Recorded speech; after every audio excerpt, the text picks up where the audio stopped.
ಒಂದು ತಿಂಗಳಿಗೂ ಹೆಚ್ಚು ಕಾಲ ನಡೆದಂತ ಯುದ್ಧ ಅದು. ಅದರಲ್ಲೂ ನಿನ್ನೆ ರಾತ್ರಿ 8 ಗಂಟೆ ಸಮಯದಲ್ಲಿ ಅಂದ್ರೆ ಭಾರತೀಯ ಕಾಲಮಾನದ ಪ್ರಕಾರ ಬೆಳಗ್ಗೆ 5 ಏನಾಗುತ್ತೆ ಅಂತ ಹೇಳಿ ಇಡೀ ಜಗತ್ತೇ ಎದುರು ನೋಡ್ತಾ ಇತ್ತು. ಕದನ ವಿರಾಮ ಆಯ್ತು 2 ವಾರ. ಈಗ ಕದನ ವಿರಾಮದ ಬಳಿಕ ಟ್ರಂಪ್ ಮೊದಲ ಪ್ರತಿಕ್ರಿಯೆ ಕೊಟ್ಟಿದ್ದಾರೆ.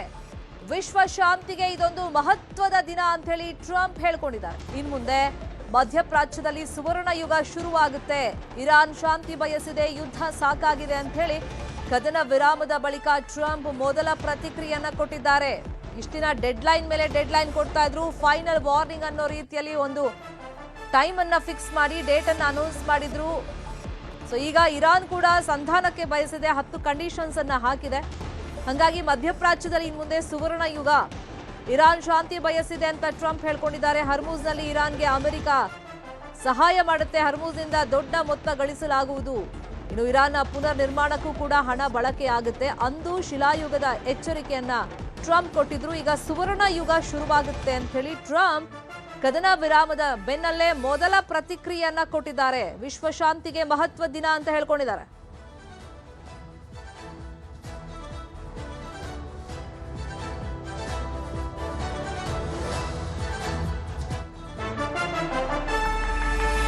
ಹಾಗಾದ್ರೆ ಇರಾನ್ ಮತ್ತೆ ಅಮೆರಿಕ ನಡುವೆ ಸಂಧಾನ ಆಗಿದ್ದು ಹೆಂಗೆ? ಒಟ್ಟು 5 ದೇಶಗಳು ಇಲ್ಲಿ ಮಹತ್ವದ ಪಾತ್ರವನ್ನ ವಹಿಸಿವೆ ಅನ್ನೋದು ಸಿಕ್ಕಿರುವಂತ ಮಾಹಿತಿ. Pakistan, Saudi Arabia, Turkey, Egypt. Iran ಪರ ನಿಂತು ಮಾತಾಡಿದ್ದು ಚೀನಾ. 10 ಕಂಡೀಷನ್ಸ್ ಮುಂದಿಟ್ಟು ಒಪ್ಪಿಗೆಯನ್ನ ಈಗ ಇರಾನ್ ಪಡ್ಕೊಂಡಿದೆ. ಕಂಡೀಷನ್ಸ್ ಒಪ್ಕೊಂಡ್ರೆ ಮಾತ್ರ ಕದನ ವಿರಾಮ ಅಂತ ಮುಂಚೆನೆ ಹೇಳಿತ್ತು. ಈ ಮಧ್ಯದಲ್ಲಿ ಚೀನಾ ಇರಾನ್ ಬೆಂಬಲಕ್ಕೆ ನಿಂತಿತ್ತು. Donald Trump, vice president JD wands, ಅಮೆರಿಕದ ಹಿರಿಯ ಸೇನಾಧಿಕಾರಿಗಳು ಪಾಲ್ಗೊಂಡಿದ್ರು. ಇರಾನ್ ಅಧ್ಯಕ್ಷ ಮಸೂದ್, ಇರಾನ್ನ ವಿದೇಶಾಂಗ ಸಚಿವ ಅರಕ್ಚಿ ಕೂಡ ಪಾಲ್ಗೊಂಡಿದ್ರು. ಸೌದಿ ಅರೇಬಿಯಾ, ಟರ್ಕಿ, ಈಜಿಪ್ಟ್ನ ಅಧಿಕಾರಿಗಳು ಕೂಡ ಪಾಲ್ಗೊಂಡಿದ್ರು. ಮಧ್ಯರಾತ್ರಿ ಮಹತ್ವದ ಸಂಧಾನ ಮಾತುಕತೆಯನ್ನ ನಡೆಸಿದ್ದಾರೆ. ಅಂದ್ರೆ ಒಂದಿಷ್ಟು ಕಂಡೀಷನ್ಸ್ ಅನ್ನ ಹಾಕೊಂಡಿದ್ರು. ಅದಕ್ಕೆ ಉಭಯ ದೇಶಗಳು ಈಗ ಪರಸ್ಪರ ಒಪ್ಪಿಗೆಯನ್ನ ಸೂಚಿಸಿಕೊಂಡಿವೆ. ಹಾಗಾಗಿ 2 ವಾರ ಕದನ ವಿರಾಮ. ಯಾಕಂದ್ರೆ ಇದಕ್ಕೆ ಸ್ವಲ್ಪ ಕಾಲಾವಕಾಶ ಬೇಕಾಗುತ್ತೆ. ಹಾಗಾದ್ರೆ ಇರಾನ್ನ ಪ್ರಮುಖ 10 ಕಂಡೀಷನ್ಸ್ ಏನು? ಇರಾನ್ ಮೇಲೆ ಯಾವುದೇ ಸೈನಿಕ ದಾಳಿಯನ್ನ ಮಾಡಬಾರದು. ಇದನ್ನ ಹಿಂದಿನಿಂದಲೂ ಕೂಡ ಇರಾನ್ ಹೇಳ್ಕೊಂಡ್ ಬಂದಿತ್ತು. ಈಗ ಕಂಡೀಷನ್ಸ್ ಹೇಳಿದೆ. ಇರಾನ್ಗೆ ಹರ್ಮುಜ್ ಜಲಸಂಧಿ ಮಾರ್ಗ ನಿಯಂತ್ರಣ ಇರುತ್ತೆ. ಇರಾನ್ನ ಯುರೇನಿಯಂ ಪುಷ್ಟೀಕರಣದ ಹಕ್ಕಿಗೆ ಮಾನ್ಯತೆಯನ್ನ ಕೊಡಬೇಕು.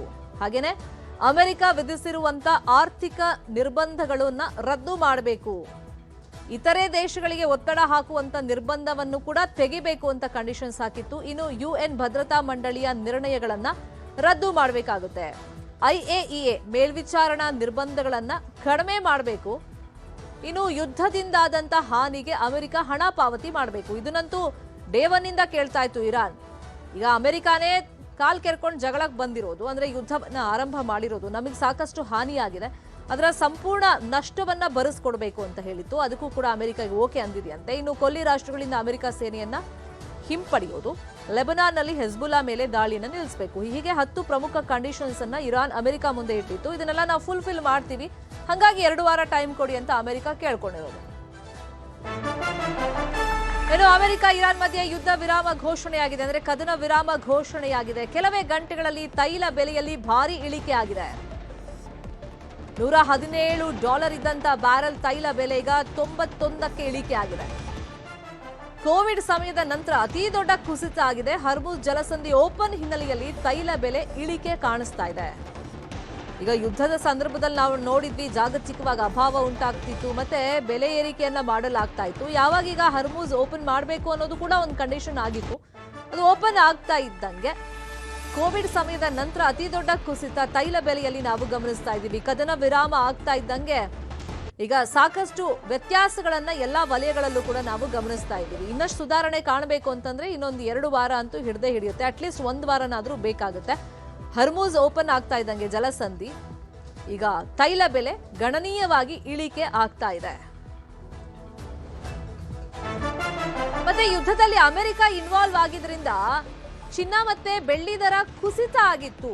ಆದ್ರೆ ಈಗ ಕದನ ವಿರಾಮ ಆಗಿರೋದ್ರಿಂದ ಅದ್ರ ಬೆನ್ನಲ್ಲೇ ಚಿನ್ನ ಮತ್ತೆ ಬೆಳ್ಳಿಯ ದರ ಏರಿಕೆ ಕಾಣಿಸ್ತಾ ಇದೆ. 22 ಕ್ಯಾರೆಟ್ ಚಿನ್ನದ ದರ 14,100 ರೂಪಾಯಿ ಇದ್ರೆ 24 ಕ್ಯಾರೆಟ್ ಚಿನ್ನದ ದರ 14,913 ರೂಪಾಯಿ ಇವತ್ತಿನ ಬೆಲೆ. ಸೊ ನಿನ್ನೆಗೂ ಇವತ್ತಿಗೂ ಕಂಪೇರ್ ಮಾಡಿ ಹೇಳೋದಾದ್ರೆ ಬೆಂಗಳೂರಲ್ಲಿ ನಿನ್ನೆ 22 ಕ್ಯಾರೆಟ್ ಚಿನ್ನದ ದರ 13,735 ರೂಪಾಯಿ ಇದ್ರೆ ಇವತ್ತು 14,100 ರೂಪಾಯಿಗೆ ಏರಿಕೆ ಆಗಿದೆ. ಇನ್ನು 24 ಕ್ಯಾರೆಟ್ ಚಿನ್ನದ ದರ ನಿನ್ನೆ 14,469 ರೂಪಾಯಿ ಇದ್ರೆ ಇವತ್ತು 14,913 ರೂಪಾಯಿಗೆ ಏರಿಕೆಯಾಗಿದೆ. ಅಂದರೆ ಕೊಂಚ ಏರಿಕೆಯನ್ನ ಪಡ್ಕೊಂಡಿದೆ ಚಿನ್ನ ಮತ್ತೆ ಬೆಳ್ಳಿ ದರ. ಈಗ ಕದನ ವಿರಾಮ ಆಗಿರೋದ್ರಿಂದ ಮತ್ತೆ ನಾಳೆಯಿಂದ ಯಥಾಸ್ಥಿತಿಯಲ್ಲಿ ರಾಕೆಟ್ ವೇಗದಲ್ಲೇ ಚಿನ್ನ ಬೆಳ್ಳಿ ದರ ಮೇಲಕ್ಕೆ ಹೋಗುತ್ತಾ ಅನ್ನೋದು ಈಗ ಆತಂಕ.